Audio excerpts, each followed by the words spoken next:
मध्य प्रदेश के मुख्यमंत्री शिवराज सिंह चौहान ने ग्रुप कैप्टन वरुण सिंह को दी श्रद्धांजलि। भावुक सीएम ने कही बात, उनके नाम पर लिखी गई शौर्य की गाथा नई। नगरीय प्रशासन मंत्री भूपेंद्र सिंह भी रहे मौजूद। छत्तीसगढ़ में पर्यावरण की सुरक्षा और संरक्षण को लेकर अभियान शुरू। खारून नदी के तट पर हुआ वैदिक मंत्रोच्चार। प्लास्टिक फ्री सीजी अभियान में मौजूद रही राज्यपाल।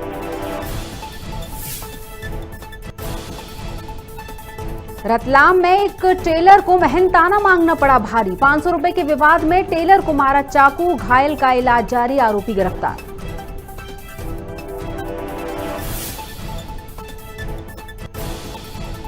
नाराज ग्रामीणों ने श्रमदान कर सड़क बनाने की शुरुआत की। आवागमन में हो रही परेशानी के चलते लिया फैसला। 3 साल बाद भी नहीं हुआ था सड़क निर्माण।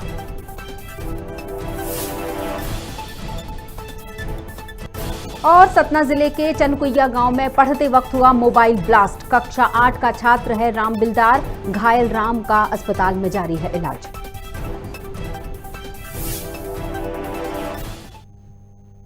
नमस्कार, मैं हूं क्रांति प्रिया और मेरे साथ आप देख रहे हैं खबर भारत। बुलेटिन में आगे बढ़ेंगे और बात करेंगे पहली खबर की। मुख्यमंत्री शिवराज सिंह चौहान ग्रुप कैप्टन वरुण सिंह की शव यात्रा में शामिल होने पहुंचे, जहां उन्होंने कहा कि शौर्य की एक नई गाथा उनके नाम पर लिखी गई। मौत को भी मात देते हैं, लेकिन लगता है जितनी जरूरत यहां थी उससे कहीं ज्यादा जरूरत वहां है। साथ ही 8.5 करोड़ मध्य प्रदेश की जनता के साथ हम परिवार के साथ खड़े हैं। सीएम ने शहीद कैप्टन की याद में किसी इमारत संस्था का नाम रखने की भी बात कही। अंतिम दर्शन के लिए नगरीय प्रशासन मंत्री भूपेंद्र सिंह भी इस मौके पर मौजूद रहे और देश और परिवार के दुख पर संवेदनाएं व्यक्त की। शौर्य की एक नई गाथा उनके नाम पर लिखी गई है जो उन्होंने किया है। मौत को भी मात देते रहे हैं वो, लेकिन इस बार लगता था जितनी जरूरत यहाँ थी इससे ज्यादा जरूरत शायद उनकी वहाँ थी। वो अब हमारे बीच नहीं है। मैं उनके चरणों में श्रद्धा के सुमन अर्पित करता हूँ 8.5 करोड़ मध्य प्रदेश की जनता की ओर से। और पूरा परिवार अब देश का परिवार है, प्रदेश का हमारा परिवार है। हम परिवार के साथ खड़े हैं। उनकी स्मृतियों को बनाए रखने के लिए उनके नाम पर परिवार से सलाह करके किसी संस्था का नाम, उनकी प्रतिमा लगाने का काम, ताकि देशभक्ति की प्रेरणा देती रहे। अब जैसी भी परिवार की इच्छा होगी, शासकीय सेवा मध्य प्रदेश सरकार की ओर से उसमें परिवार के किसी सदस्य को स्थान और 1 करोड़ रुपए की सम्मान निधि अर्पित करने का काम प्रदेश की सरकार करेगी। मैं उनके चरणों में प्रणाम। पर्यावरण की सुरक्षा और संरक्षण को लेकर प्लास्टिक फ्री सीजी अभियान चलाया जा रहा है, जहां सेवानिवृत्त आईएएस अधिकारी गणेश शंकर मिश्रा और पर्यावरण विभाग ने इसकी शुरुआत की है, जिसके तहत खारून नदी के तट पर वैदिक मंत्रोच्चार के साथ वृक्षारोपण कर नदी की आरती की गई। इसके साथ ही लोगों ने प्लास्टिक का उपयोग न करने का संकल्प भी लिया। इस दौरान मुख्य अतिथि के तौर पर राज्यपाल सुश्री अनुसुईया उइके मौजूद रहीं। इसके पहले राजनांदगांव में भी शिवनाथ नदी के तट पर तीर्थ की स्थापना की गई थी।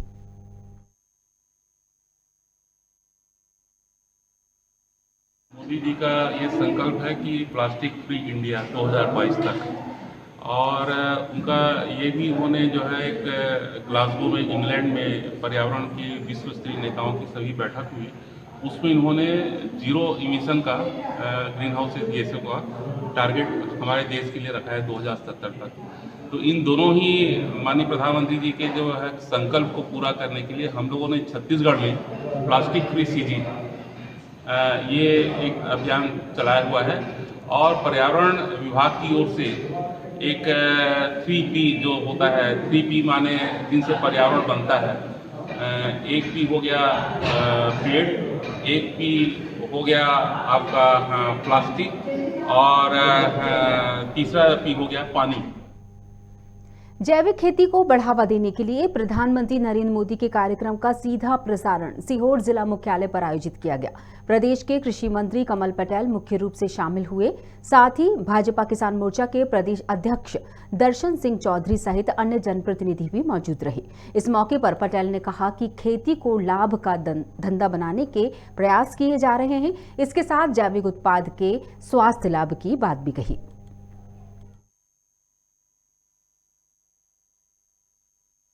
के पास सरकारें थी, गांधी जी के नाम पे स्वच्छ भारत की बात करती थी, लेकिन मोदी जी ने 7 साल में पूरे हिंदुस्तान को स्वच्छ कर दिया, गाँव को भी स्वच्छ कर दिया, शौचालय करोड़ों बना दिए, करोड़ों मकान बना दिए, करोड़ों गैस टंकी चूल्हा दे दिया, हर घर नल से जल और हर खेत को पानी की व्यवस्था, बिजली की व्यवस्था भी कर रहा है। और किसान की आय दोगुना हो, ये 2022 तक का लक्ष्य रखा है। किसान की आय दोगुना कब होगी? जब उसकी खेती की लागत कम होगी, उसकी फसल का उचित मूल्य मिलेगा। इसलिए स्वामीनाथन आयोग की रिपोर्ट को लागू कर लागत का 50% जोड़कर एमएसपी दिया है। एमएसपी में भी जो गलत नीतियां बनी हुई थी कांग्रेस के शासन से, उसको हमने परिवर्तन किया है। फसल की बीमा की सुरक्षा की गारंटी थी, कवच भी दिया किसान को। हमने आर्यनी किसान का भी बीमा कर रहे हैं। 1 ग्राम के किसानों का कहीं बीमा नहीं होता हिंदुस्तान में, हमने मध्य प्रदेश में शुरू कर दिया है। और इसलिए और छोटे किसानों के लिए जो 86% है, 2-2 हज़ार करके 10,000, 4,000 मुख्यमंत्री कल्याण निधि और 6,000 प्रधानमंत्री सम्मान निधि में मिल रहे हैं 10-10 हज़ार। ये 10,000 छोटे किसानों के लिए वरदान है, 10-10 लाख के बराबर है। गरियाबंद जिले में फिर एक बार कोरोना ने दस्तक दी है, जहां मैनपुर ब्लॉक के ग्राम उरमाल के उप स्वास्थ्य केंद्र में 3 कोरोना पॉजिटिव मिले हैं। वहीं कोरोना के दस्तक से गांव में दहशत का माहौल बन गया है, जिसकी पुष्टि मैनपुर ब्लॉक के बीएमओ ने की है।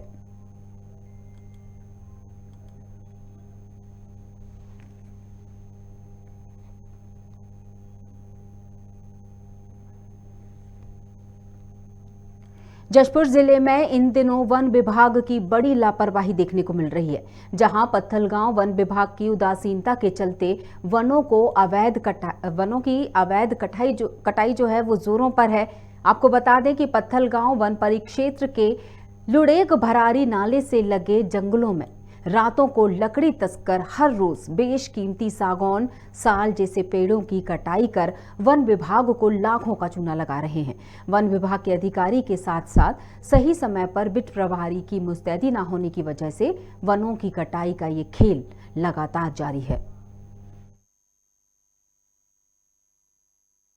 हर जगह लगभग वन की बहुत धड़ल्ले से कटाई हो रही है। ये कटाई होने का सबसे बड़ा रीज़न है कि यहाँ के जो वन विभाग के अधिकारी हैं, उनकी लचर व्यवस्था, क्षेत्रों में घूमने नहीं जाना, और जिस प्रकार से वनों की कटाई हो रही है उससे आने वाले समय में पर्यावरण का जो नुकसान होगा वो तो है ही, पर जैसे शहर की जो बातें आती हैं उसमें या जीवन के मनुष्य के जो जीवन होते हैं उसमें पेड़ का बहुत बड़ा योगदान होता है, और उसके कटने से यकीनन जीवन में प्रभाव होगा। और दूसरी बात यह है कि जो पेड़ों की कटाई हो रही है ना, वो साल के पेड़ है, सागौन के पेड़ है, महंगे पेड़ है, और आने वाले समय में वो अच्छे बड़े होते तो लोगों को फायदा मिलता। उसका मतलब कम उम्र में उस पेड़ों को कटाई किया जा रहा है, पर वन प्रशासन एकदम शांत बैठा हुआ है। मतलब कि कटाई सूचना मिला है, वहाँ पर गए हम लोग, वहाँ सूखा हुआ 4 पेड़ मिला, मतलब कि खम्हार का, समझे, करीब 21-30 का, और कार्रवाई हो रही है। मतलब कि पता चल गया है मुंडियों का, पता हो गया, कार्रवाई हो गई। सर, किन के ऊपर कार्रवाई हुई है और कौन जो थे अवैध कटिंग किए थे? वो गांव के आदमी थे। किस प्रकरण के तहत दर्ज की गई सर? वन अधिनियम के तहत किन प्रकार की धाराएं लगा करके कार्रवाई की गई हैं? भारतीय वन सत्ता की धारा 33 के तहत।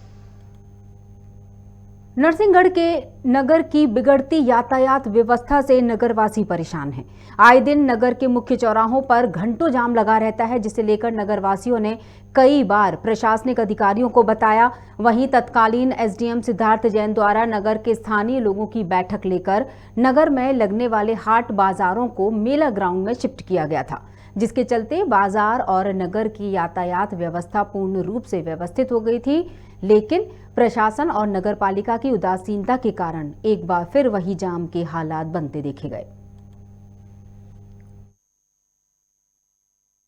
कि सारी जो दुकानें जो बाजार में लग रही है उनको मेला ग्राउंड में शिफ्ट की जाए, अन्यथा शहर की जो यातायात व्यवस्था है वो सुचारू रूप से नहीं चल पाएगी और आम नागरिक को इससे परेशानी का सामना करना पड़ेगा। तो फिर वो सब्जी मंडी का बेचने का काम क्यों हो रहा है? क्योंकि वहाँ आए दिन ट्रैफिक जाम रहता है, सुबह शाम रोज परेशानी आती है शाम को। तो ये व्यवस्था प्रशासन अच्छी सी ठीक करवाए।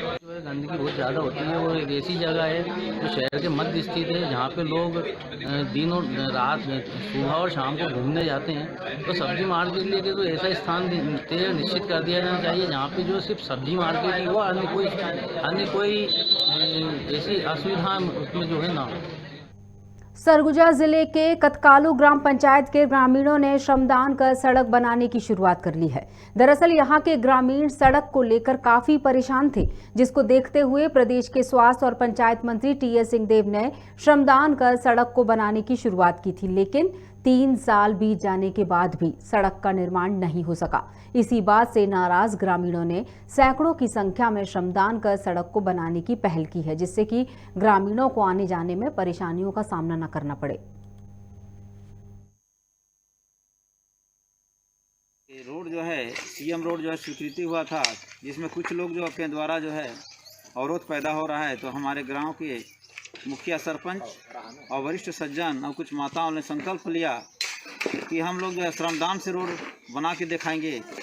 अगर हमें कोई शासन हमारा अगर साथ नहीं देगा तो हम खुद ये रोड को बनाने के लिए संकल्प लिए हैं श्रमदान से।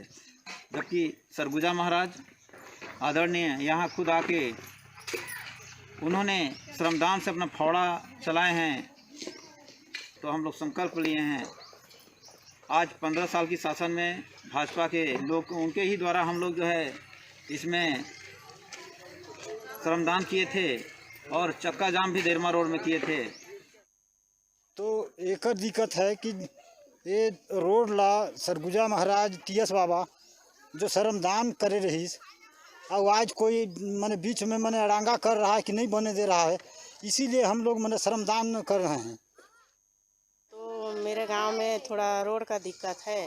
तो पहले टी.एस. बाबा लोग सब आए थे तो उस समय श्रमदान किए थे। तो उसी काम को हम लोग फिर से श्रमदान करके रोड को चालू करवाना चाहते हैं, इसलिए हम लोग ये श्रमदान आज कर रहे हैं। बहुत दिक्कत होता होगा आने जाने में। हाँ। तो रोड क्यों नहीं बन पा रहा है? आप लोग क्यों श्रमदान कर रहे हैं आज? तो रोड इसलिए नहीं बन पा रहा है क्योंकि कोई ज़मीन नहीं दे रहा है।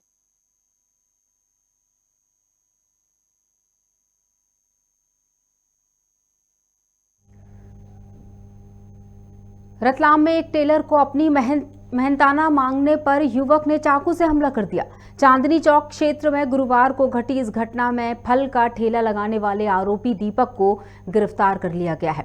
पुलिस के अनुसार घायल कलीमुद्दीन चांदनी चौक क्षेत्र में कपड़े बेचने और सिलाई का काम करते हैं। इसी जगह आरोपी दीपक फल का ठेला लगाता है।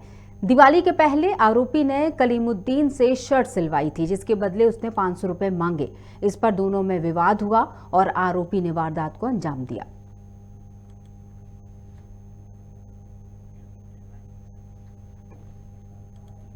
सतना जिले के चनकुइया गांव में कक्षा 8 के छात्र राम बिलदार का पढ़ते वक्त मोबाइल ब्लास्ट हो गया। वहीं परिजनों के द्वारा छात्र को घायल अवस्था में जिला अस्पताल ले जाया गया। वहां गंभीर हालत देख डॉक्टरों के द्वारा जबलपुर मेडिकल कॉलेज रेफर कर दिया गया है। मोबाइल से लगा पढ़ रहा था। हाँ। मोबाइल फूट गया, कहाँ हो गया, उसका मुँह उड़ गया भैया। अच्छा, तो कहाँ के रहने वाले हैं आप? नागौद के। नागौद जी। सिरपुर थाना कौन सा पड़ता है? नागौदे पड़ता है। हाँ। क्या नाम है लड़के का? राम प्रकाश। तो कहाँ रहे आप लोग? हम लोग काम में रहे, किसी पता चला तो आ गए हॉस्पिटल, नागौद हॉस्पिटल। अच्छा, कितने बजे घटना है? अभी मान लीजिए 1 बजे की। अच्छा, तो अभी क्या डॉक्टर लोग को दिखाएं, क्या बोल रहे हैं आप? डॉक्टर जबलपुर के लिए बता रहे हैं। जबलपुर। अशोकनगर में अपनी मांगों को लेकर भारतीय किसान संघ के साथ कई किसान कलेक्ट्रेट के सामने धरने पर बैठे। इस दौरान बड़ी संख्या में महिलाएं भी इस धरने में शामिल हुई हैं। आपको बता दें कि धरने पर बैठे किसानों ने प्रशासन के सामने अतिवृष्टि से बर्बाद हुई फसलों का सही सर्वे और मुआवजा दिए जाने पर फसल बीमा की राशि दिलाए जाने, महिला कृषकों को सभी योजनाओं में अनुदान दिलाए जाने, कृषि के लिए रात्रि में बिजली दिलाए जाने, नवीन कृषि उपज मंडी में किसी एक जिसकी बोली शुरू कराए जाने सहित विभिन्न मांगे रखी और अपनी मांगों को लेकर किसानों ने 2 ज्ञापन मुख्यमंत्री और कलेक्टर के नाम सौंपे। हमने तो क्या मुआवजा चाहिए, हमको चाहिए। किसान बहुत परेशान है, किसानों की नहीं सुन रहा है, सरकार नहीं सुन रही, तो हम औरतों को करना पड़ा और अभी भी हम धरने पे बैठे रहेंगे। और ये सोयाबीन की हमारे मुआवजा भी नहीं मिला, बिल भी बंद हो गया था, अब आजकल फिर से बिल चालू कर दिए। सभी जिलों में आज धरना दिया जा रहा है भारतीय किसान संघ मध्य प्रदेश द्वारा। मेन मांग है 2019 का बीमा आज तक नहीं मिला, आज 2 साल हो गए, और 2020 को 14 महीने हो गए, अभी तक बीमा नहीं दिया गया, जबकि 4 माह का इसमें नियम है, बीमा मिलना चाहिए। तो आज आपने क्या आयोजन रखा है? धरना प्रदर्शन है, मुख्यमंत्री जी के नाम ज्ञापन देना है। 3 बजे हम कलेक्टर महोदय को ज्ञापन देंगे। लगातार किसान संघ इस तरह की धरना प्रदर्शन आंदोलन करता है, सरकार उन्हें उपेक्षा ही देती है हमेशा। शाजापुर जिले में बैंक कर्मी United forum of bank union ने बैंक बंद कर विरोध जताया है। साथ ही भारत सरकार और वित्त मंत्री हाय हाय के नारे लगाते नजर आए। इसी कड़ी में 16 और 17 दिसंबर को बैंक बंद रहेंगे। बैंक बंद होने से ग्राहक काफी परेशान हैं। जिला अध्यक्ष ने बताया कि सरकार बैंक का लगातार निजीकरण कर रही है और अगर जल्द ही वित्त मंत्री बैंक ने निजीकरण का फैसला और बयान नहीं बदला तो पूरे देश में उग्र प्रदर्शन किया जाएगा।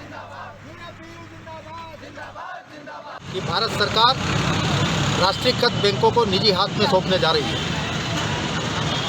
हम उसका विरोध करने के लिए यहाँ पर इकट्ठा हुए हैं। इसमें सभी राष्ट्रीयकृत बैंकों के सभी अधिकारी और सभी कर्मचारी शामिल हैं। प्रथम चरण में हम दिनांक 16 एवं 17 दिसंबर 2021 को ये 2 दिवसीय राष्ट्रव्यापी हड़ताल करने जा रहे हैं। इसके माध्यम से हम भारत सरकार को आगाह करना चाहते हैं कि यदि उन्होंने हमारी ये सिंगल मांग जो कि निजीकरण के विरोध में है, यदि इसको नहीं मानी तो इसके पश्चात हम पूरे देश में सभी राष्ट्रीयकृत बैंकों को बंद करेंगे और अनिश्चित काल के लिए बंद करेंगे। लेकिन हम अपनी मांगों को किसी भी कीमत पर मनवा के रहेंगे।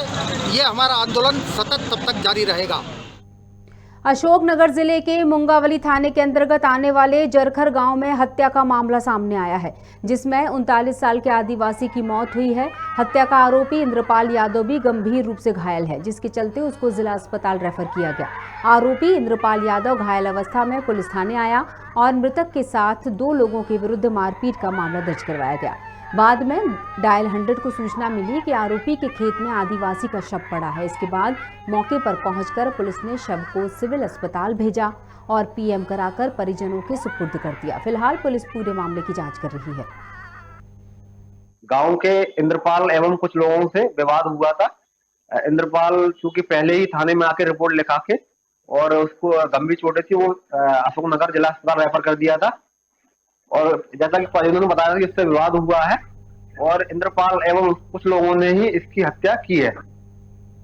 प्रदेश की शिवराज सरकार भले ही महिलाओं को आत्मनिर्भर बनाने के लिए लाख दावे करती हो, लेकिन जमीनी हकीकत तो कुछ और ही बयां करती है।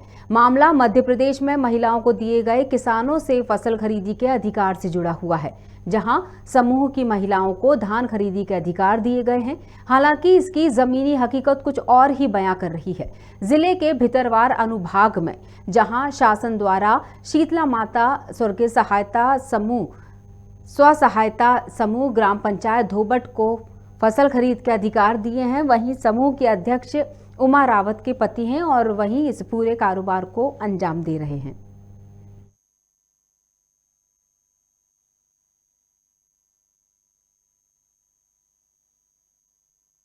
उन्होंने बोला कि हम गेहूं पे बाकायदा आपके साथ रहेंगे, जान में नहीं हो पाएंगे। सरकार ने महिलाओं को आत्मनिर्भर बनाने के लिए समूह को जिम्मेदारी दी। जब महिलाएं सामूहिक रूप से काम नहीं कर रही हैं तो सरकार का उद्देश्य कैसे पूरा? सामूहिक रूप से ही काम किया जा रहा है। उन्होंने स्वयं अपने हस्ताक्षर करते हुए ये कार्य सौंपा है। फिर तो एक महिला के जिम्मे में काम आ गया ना। तो उन्होंने ही इसे इजाजत दी है ना कि आप करो। उन्होंने ये बोला है कि हम तो पैसे नहीं लगा पाएंगे, आप पैसा लगाओ, आप खर्च करो, हमारे पास इतनी पूंजी नहीं है, इसलिए हम सहयोग आपको जो काम पड़ेगा हम उसमें सहयोग कर सकते हैं, लेकिन पूंजी से हम सहयोग नहीं कर सकते। भी तो कोई सहयोग नहीं कर रहा है। तो यहाँ भी बोलती है लेबर काम करते हैं तो हम क्या देखेंगे, ये बोलती है हम सब लोग आप वैसे आ जाती हैं जब जरूरत पड़ती है तब। फिर ऐसी स्थिति में आपको कांटा लेना नहीं चाहिए था। तो कांटा तो उन्हें वैसे उस टाइम पे जाती हैं, पर वो ये बोलती है आप सहयोग कर सकते हैं, आने का लिए पैसा हम खर्च नहीं करेंगे। सरकार ने जी अभी संस्था पर कितनी खरीदी हो चुकी? 2390 क्विंटल। शेष कितनी रह रही है? शेष तो सर चल ही रही है। कितने मैसेज आ रहे हैं? पर डे आ रहे हैं 30 मैसेज। हाँ। कौन कर रहा है यहाँ खरीदी? समूह की महिलाएं करती हैं। महिलाएं आके चली जाती हैं, प्रबंध वो उनके पति आके देखते हैं, फिर मतलब वो जैसे उनका कहना था साइन वो नहीं नहीं नहीं नहीं आती हैं, देखती हैं यहाँ पे और चली जाती है। देखो महिलाएं हैं, उनको घर पे भी देखना पड़ता है। तो काम तो उन्हें आत्मनिर्भर बनाने नहीं के नहीं लिए। आत्मनिर्भर वो आती हैं और देख के चली जाती हैं। उनकी अनुपस्थिति नहीं है, उनकी वो पति है तो ना यहाँ पे पति देख रहे हैं। हाँ। श्योपुर जिले के विजयपुर तहसील के तहसीलदार सीताराम वर्मा की गाड़ी पर रेत माफियाओं ने हमला कर दिया। रेत माफियाओं ने तहसीलदार की गाड़ी को ट्रैक्टर से टक्कर मारी, जिसमें तहसीलदार सीताराम बाल बाल बच गए और वहीं टक्कर मारने के बाद ट्रैक्टर लेकर ड्राइवर भाग खड़ा हुआ। तहसीलदार सीताराम वर्मा और उनके ड्राइवर ने थाने पहुंचकर शिकायत दर्ज कराई। आपको बता दें कि ये घटना विजयपुर थाना क्षेत्र के गढ़ी की पुलिया की है। श्री वर्मा के ड्राइवर द्वारा थाने पर आकर के रिपोर्ट की थी कि एक अज्ञात ट्रैक्टर रेत का भरा हुआ जा रहा था, जिसे रोकने का प्रयास किया तो गढ़ी की तरफ भागा, जिसका पीछा किया गया तो और मोटरसाइकिल वाले आ गए। उन्होंने पत्थर मार करके गाड़ी का कांच तोड़ दिया और ट्रैक्टर को लेकर भगा के ले गए, जिस पर से अपराध पंजीबद्ध कर लिया। इन लोगों को शीघ्र ही चिन्हित किया जाएगा। कौन लोग। राजगढ़ जिले के नरसिंहगढ़ को पिछले 5 नवंबर को ऑक्सीजन प्लांट की सौगात मिली थी। अभी तक इसका इंस्टॉलेशन का काम पूरा ही नहीं हो पाया। बता दें कि मेहताब अस्पताल को यह ऑक्सीजन प्लांट मिला था। लगभग 1 महीना 10 दिनों से ज्यादा का समय बीत जाने के बाद भी ये चालू नहीं हो पाया और सिस्टम की फाइलों में ही उलझ कर रह गया है। देखिए, जो प्लांट लगने की जो प्रक्रिया है उसका जो हमारे तरफ से जो हमसे जो अपेक्षाएं थी वो हम पूरी कर चुके हैं। जिला कार्यालय को एस्टिमेट एमपीबी के द्वारा जो कार्य किया जाना उसका हम लोग भेज चुके हैं। जो जिले पर सब इंजीनियर हैं उनसे मेरी चर्चा हुई थी। उनके द्वारा बताया गया कि जो फंड नरसिंहगढ़ प्लांट हेतु जारी किया जाना था वो वरिष्ठ स्तर से अभी आ नहीं पाया। माननीय जिलाधीश महोदय के निर्देशानुसार एमपीवी के समन्वय से कार्य चालू करवाया जाएगा। भुगतान की प्रक्रिया फिर बाद में पूर्ण की जाएगी। सर कहाँ अटक रहा है सर? तीसरी लहर माथे पे है और सर नगर को इसकी सख्त ज़रूरत है, लेकिन सर इतनी बार मांग करने कुछ जो फाइनेंशियल इश्यूज रहते हैं जो वरिष्ठों के हाथ में रहते हैं उसमें हम लोग बहुत ज़्यादा हस्तक्षेप नहीं कर सकते। इसी कारण वर्तमान में प्लांट का कार्य शुरू नहीं किया। सर लगभग कितने दिनों में चालू होने की उम्मीद है? उम्मीद है कि 2 से 3 दिन में एमपीवी द्वारा अपना कार्य कर लिया जाएगा एवं उसके बाद फिर सिविल वर्क चालू हो जाएगा। 6 महीने के बाद एक बार फिर किरर घाट मार्ग पर आवागमन शुरू होने जा रहा है। इसके लिए कलेक्टर सोनिया मीणा ने आदेश जारी कर दिए हैं। बता दें कि किरर घाट रीवा अमरकंटक का मुख्य मार्ग है, जिस पर 6 महीनों से आवागमन बंद था। इसके लिए वैकल्पिक जैतहरी मार्ग बनाया गया था, जिस पर आए दिन हादसे होते रहते थे। हालांकि किरर घाट मार्ग पर आवागमन शुरू होने की खबर से लोगों में खुशी का माहौल है।